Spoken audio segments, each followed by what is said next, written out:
18 লক্ষ মানুষের এই জনপদ নিয়ে গঠিত ছোট্ট জেলা ফেনী। দেশের ইতিহাস, ঐতিহ্য, সভ্যতা, সংস্কৃতি প্রতিটি ক্ষেত্রে এই জেলার মানুষের অবদান রয়েছে।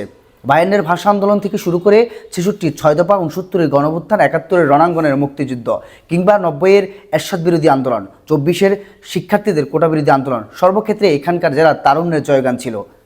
নতুন সম্ভাবনায় বাংলাদেশকে নিয়ে ফেনীর প্রত্যয়ের বিশেষ আয়োজন নতুন ফেনীর আজকে তৃতীয় পর্বে আমাদের সাথে উপস্থিত রয়েছেন ফেনী জেলার তৎকালীন সাবেক সফল যুবনেতা, বিএনপির বর্তমান যুগ্ম আহ্বায়ক আনোয়ার হোসেন পাটোয়ারি। আমরা তার কাছ থেকে জানার চেষ্টা করব সম্ভাবনাময় ফেনীকে নিয়ে তিনি কি ভাবছে। নতুন ফেনীকে আমি যেভাবে আমার চিন্তা এবং চেতনা দিয়ে অনুভব করি, আগামীর নতুন ফেনীটা হবে বৈষম্যহীন একটি সমাজ ব্যবস্থার মাধ্যমে, গণতন্ত্র পুনঃপ্রতিষ্ঠার মাধ্যমে ফেনীটা, নতুন ফেনীকে আমি আমার মনের কল্পনাতে আঁকতে চাই।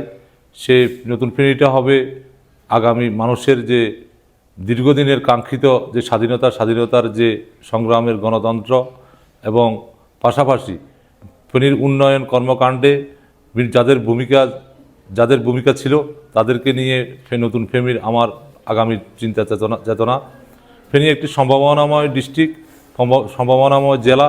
এখানে অর্থনৈতিক উন্নয়নে ফেনীর অত্যন্ত ভূমিকা পালন করে আমাদের বৈদেশিক রেমিটেন্স যোদ্ধারা, এবং পাশাপাশি ফেনীর কর্মজীবী মানুষরা বিভিন্ন স্তরে বিভিন্ন পেশায় কাজ করে ফেনীর অর্থনৈতিক উন্নয়নকে সমৃদ্ধ করার জন্য প্রচেষ্টা করে যাচ্ছে। পাশাপাশি স্বাস্থ্য খাত, চিকিৎসা খাত এবং শিক্ষা খাত এবং সামাজিক উন্নয়ন এবং ব্যবসা প্রতিষ্ঠান, সর্বোপরি ফেনীর সকল শ্রেণী পেশার মানুষের উন্নয়ন কর্মকাণ্ডের সাথে ফেনীর প্রতিটি মানুষ যুক্ত হবে, এটাই আমি আশা করি। আগামী দিনে আমরা যে সম্ভাবনাময় ফেনীর যে খনিজ সম্পদ এবং পার্শ্ববর্তী রাষ্ট্রের যে বর্ডার ব্যবস্থা, আমদানি এবং রপ্তানির ক্ষেত্রে ফেনীর ভূমিকা অপরিহার্য।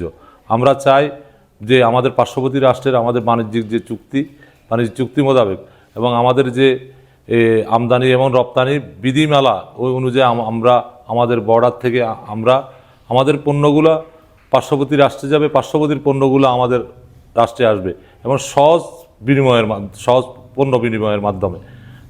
আমি আশা করব আগামী প্রজন্ম,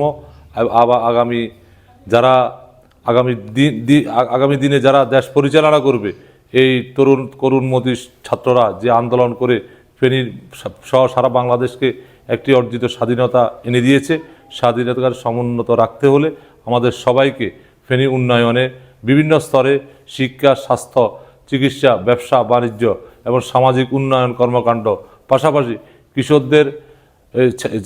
যুবক কৃষকদের খেলাধুলার বিনোদনের ব্যবস্থার মাধ্যমে একটি ফেনী শৈল্পিক ফেনী হবে, যেটা মডার্ন ফেনী, আধুনিক ফেনী। এবং আগামী দিনে আমাদের জনগণের কল্যাণে যেসব প্রতিষ্ঠানগুলো কাজ করবে, আমরা তাদেরকে স্মরণ করে এবং তাদের প্রতি কৃতজ্ঞতা রেখে আমরা আগামী ফেনীকে একটি নতুন মডার্ন আধুনিক ফেনী দেখব।